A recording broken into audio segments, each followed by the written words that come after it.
retour dans l'Africa Newsroom. Notre plateau est toujours au complet avec nous. Nos invités, Monsieur Bikim, expert analyste stratégiste, et Monsieur Kandonou, membre de la diaspora togolaise et expert en bâtiment. Puis on va ouvrir cette dernière et troisième partie économique avec le lancement ce 26 janvier à Abidjan, en Côte d'Ivoire, de la plateforme de l'entrepreneuriat féminin par une association, Africa Femmes Initiative Positive. L'objectif du réseau étant de mettre à la disposition des femmes, notamment celles que l'on a identifiées comme les plus vulnérables, les femmes rurales, toutes les ressources et les moyens pour réussir dans l'entrepreneuriat. C'est un reportage qui nous a été réalisé par notre correspondant en Côte d'Ivoire, Olivier Conan. Regardez. Donner aux femmes les outils pour réussir dans l'entrepreneuriat, c'est l'objectif de la plateforme de l'entrepreneuriat féminin lancée par le réseau Africa Femmes Initiative Positive. Elle donnera une tribune aux chefs d'entreprise afin de partager leurs expériences. Un guichet unique appelé Université de la femme rassemblera toutes les informations pour entreprendre. La création de centres de ressources dénommés Maison de la femme dans les chefs-lieux de région est au programme. La femme va trouver toutes les informations documentaires pour sa propre évolution. C'est également un centre d'affaires intégré parce que vous savez qu'au niveau rural, les femmes sont très actives, structurées leur entrepreneuriat, mais aussi un espace d'initiation au numérique. Aujourd'hui, on ne peut pas vivre en dehors du numérique, il faut savoir bénéficier des avantages du numérique. Et c'est également un espace social et d'assistance juridique. L'assistance juridique sera prodiguée par l'Association des femmes juristes de Côte d'Ivoire. Des cliniques juridiques permettront de vulgariser les droits des femmes et proposer des accompagnements. Au niveau de la loi sur le mariage, la cojection, où le mari n'est plus le chef de famille et que les charges du ménage ne pèsent plus à titre principal sur le mari. Ça a fait l'objet d'un remue-ménage, mais on a essayé de faire de sortir que la loi vise donc la cogestion, la communication du couple et surtout sur le plan fiscal, l'imposition égalitaire entre les époux. Et nous avons aussi fait ressortir les avantages que la femme avait quand elle était enceinte, qu'elle ne peut être licenciée que pour faute ou pour raison économique. Pour promouvoir et valoriser les talents féminins, le réseau Africa Femmes Initiative Positive compte mobiliser toutes les organisations qui œuvrent à la promotion du genre afin que les femmes puissent avoir les mêmes chances de réussite que les hommes dans l'entrepreneuriat. Alors aider les femmes à entreprendre, les accompagner dans leurs projets, une initiative qui ne peut que aider à autonomiser la femme. Mais Gratien, on le sait, l'autonomisation de la femme, ça passe bien évidemment par l'indépendance financière. Oui, l'indépendance financière aussi qui passe par des juridictions, des lois qui protègent les femmes, parce que, il faut le dire, que les lois ont, en quelque sorte, on a des lois machistes qui ne protègent pas beaucoup les femmes.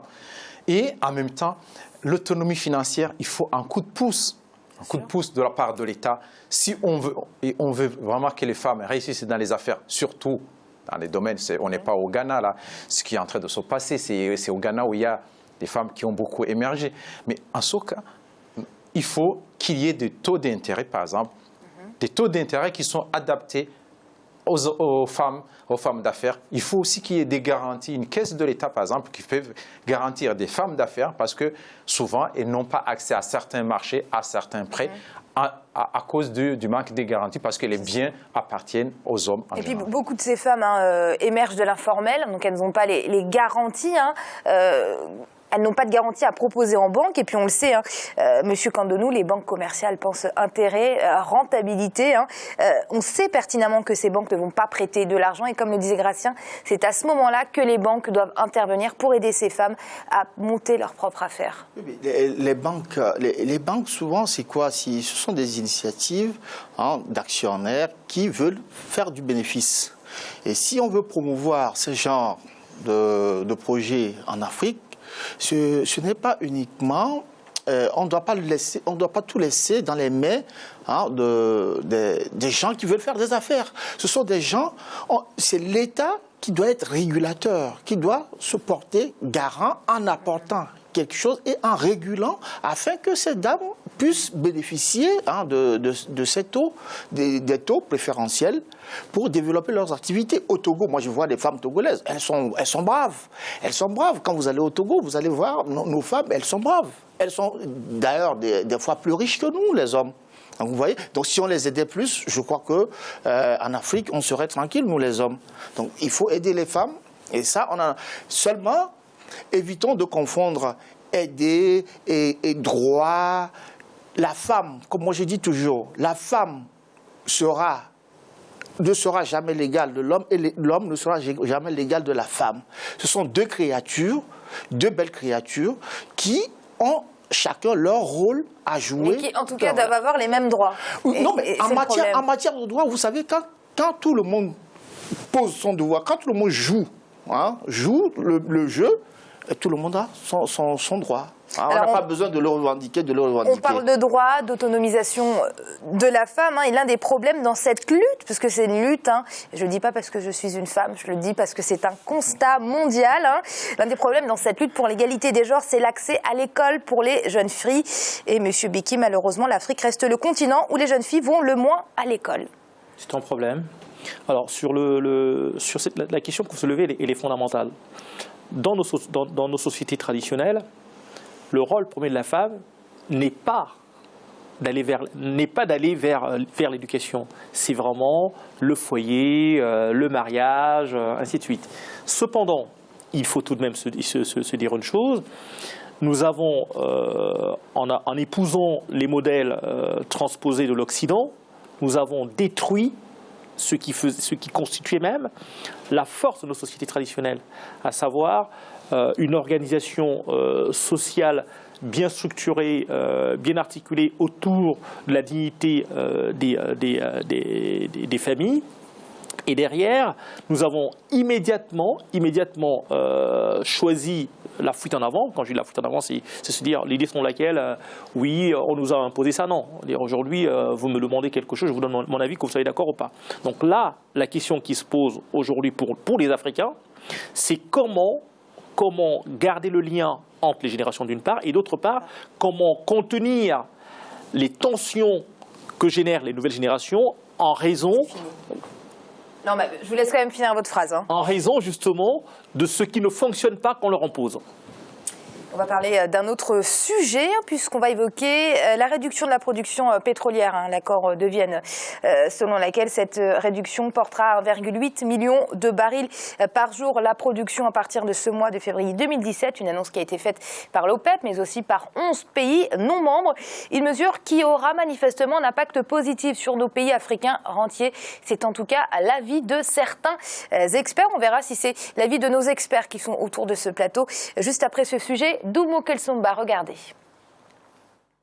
L'OPEP, Organisation des pays producteurs et exportateurs de pétrole, ainsi que 11 autres pays non membres ont annoncé la réduction de la production pétrolière mondiale. En effet, ils prévoient à partir du mois de février une production journalière de 1,8 million de barils.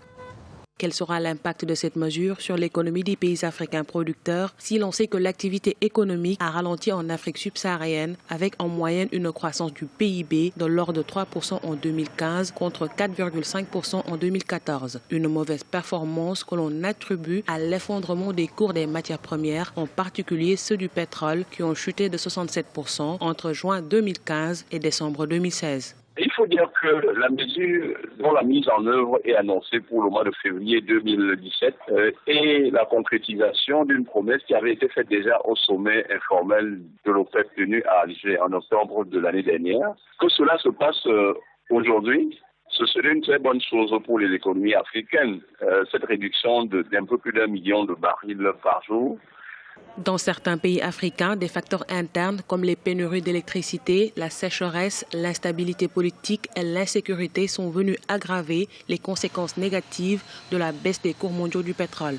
En revanche, l'embellie économique s'est poursuivie dans d'autres pays qui affichent des indicateurs macroéconomiques positifs. C'est le cas du Kenya, du Rwanda ou encore du Cameroun qui ont su diversifier leur activité économique.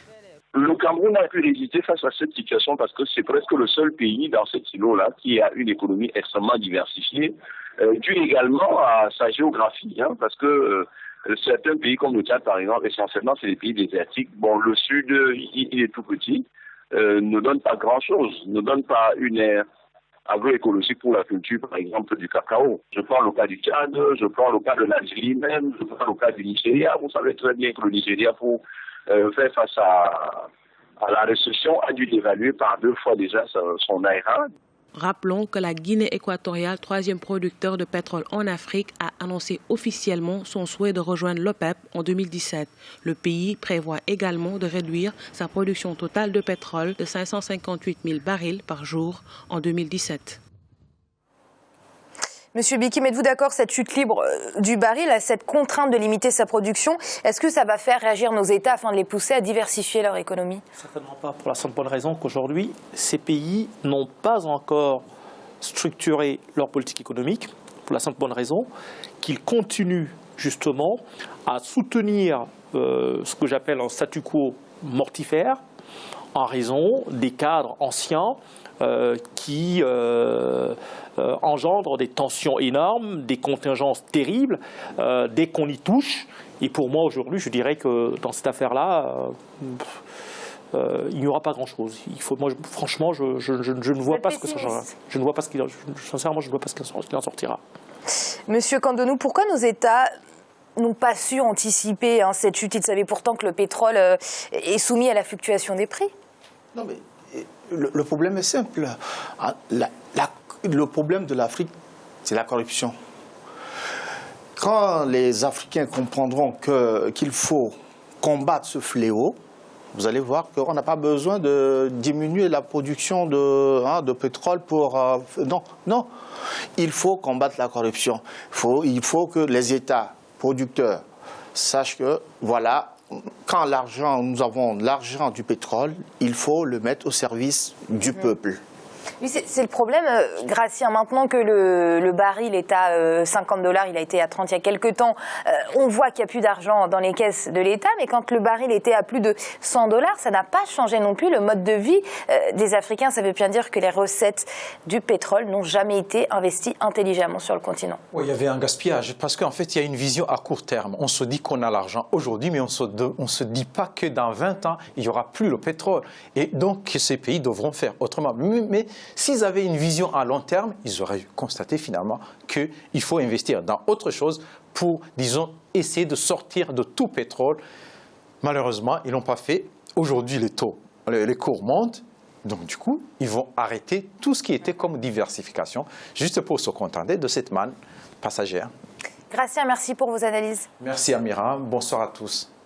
Merci à vous également, Monsieur Kandonou. Je rappelle que vous êtes membre de la diaspora togolaise et expert en bâtiment. Merci pour cette participation. Merci, madame. Et merci à vous également, Monsieur Bikim. Je rappelle que vous êtes expert, analyste, stratégiste sur les pays les moins avancés en développement et émergents. Merci d'avoir participé à cette émission. C'est moi qui vous remercie. Et vous l'aurez compris, c'est la fin de cette émission, mais l'Africa News Room, ce n'est jamais fini. On se retrouve la semaine prochaine pour une nouvelle émission. Merci de nous avoir suivis.